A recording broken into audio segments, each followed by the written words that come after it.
Hey guys, welcome back to AZ Droid Tech. My name is Haroon. I'm back here with another video, and today I'm going to be talking about the Samsung Galaxy S7 and the S7 Edge, which are supposed to be announced very quickly on February 21st. So first of all, let's just quickly take a look at the teaser that Samsung posted on their on YouTube.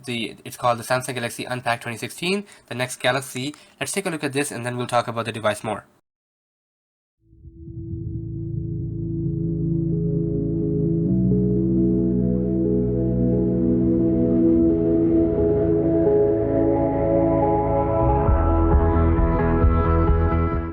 So first of all, the devices have been leaked, and I'm just gonna give you guys some of the shots that have been available and talk about some of the features that are going to be featured with these two devices. So in this picture here, you can see on the bottom here you have the Galaxy S7 Edge, and on the top here you have the Galaxy S7 device. It seems like the S7 Edge is slightly larger. That's because they've increased the screen size on this device, and I'll talk about that in a minute. So first of all, let me just quickly run through the specs, the rumored specs currently, and what we have here on both devices is the front and back panel are going to be Corning Gorilla Glass 5. This is the latest from Gorilla Glass, and we're going to see that on this device. The screens are still Super AMOLED displays. On the S7 we have a 5.1 inch display, the same as on the S6, but on the S7 Edge it's now increased from 5.1 to 5.5 inches. However, both devices are still Quad HD, so they're going to have really good resolution. Apart from that, both devices will support Force Touch display, similar to what iOS has, and they come with the TouchWiz UI. The OS is going to be the latest Android Marshmallow 6.0, and they both come with Qualcomm Snapdragon 820 processor. However, some of the other models may have the Exynos 8890 octa-core processor as well. In terms of the GPU, the one that comes with Snapdragon 820 will have an Adreno 530 GPU, and the one that comes with Exynos will have a Mali T880 MP12 GPU. They're going to be pretty strong. When I talk about the benchmarks, we'll get to that. Apart from that, the devices have been upgraded to 4 gigs of RAM. From previously they were only 3 gigs. Now they have 4 GB of RAM each, and also there's some changes going on with the camera.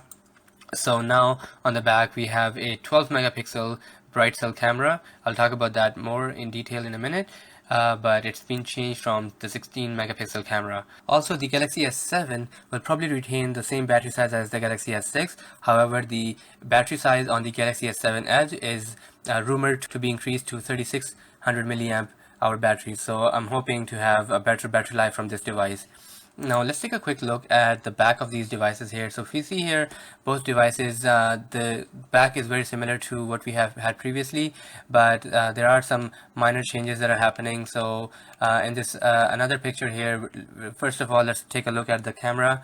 The bump on the back is now decreased. So previously it was 1.7 millimeter tall. However, the bump is going to be only 0.8 millimeter tall. So that's probably because they're downgrading, or I shouldn't say downgrading, but their megapixels is being reduced from 16 megapixel to 12, and that allows for more reduced space to place the camera. However, I'm sure the picture quality would still be perfectly good as it was before.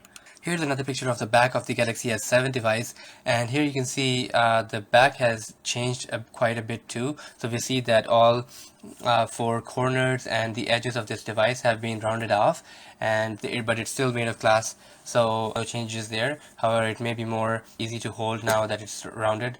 This picture looks pretty nasty, but as you've seen from the other leaks, the back would look pretty fine. It was properly cleaned and maintained, but there's going to be obviously the issue of having a lot of fingerprints on the back. This is a picture of the Galaxy S7 Edge, and here we see a benchmark test done on this device. So we see here that the score is 134,704. That's a pretty high score, and it seems like this was done with the Snapdragon 820 processor.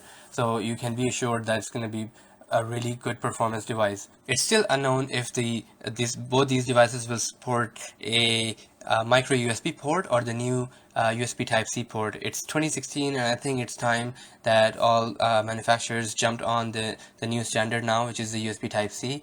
Google has already done that with their Nexus 6, so I think it's time that Samsung also does that for their new devices as well. Apart from that, I'm just going to talk about the display as well. So there are rumors that they may also be implementing the new, or I shouldn't say new, but the active display that already exists on the Nexus 6P device, and also on many other Motorola devices as well. So I think that feature may be coming to Samsung devices as well. I personally like that feature. It's actually pretty cool to have that display pop up, just black and white display pop up when there's some notification coming up. So I look forward to seeing that on this device. So that's it, guys. These are the current leaks from these devices. I hope to see this device coming out on February 21st, and I'm hoping to get my hands on this device very quickly as well. So I will make another video once I have this device in my hand. Stay tuned for that. If you have any questions or suggestions, please post them below in the comments.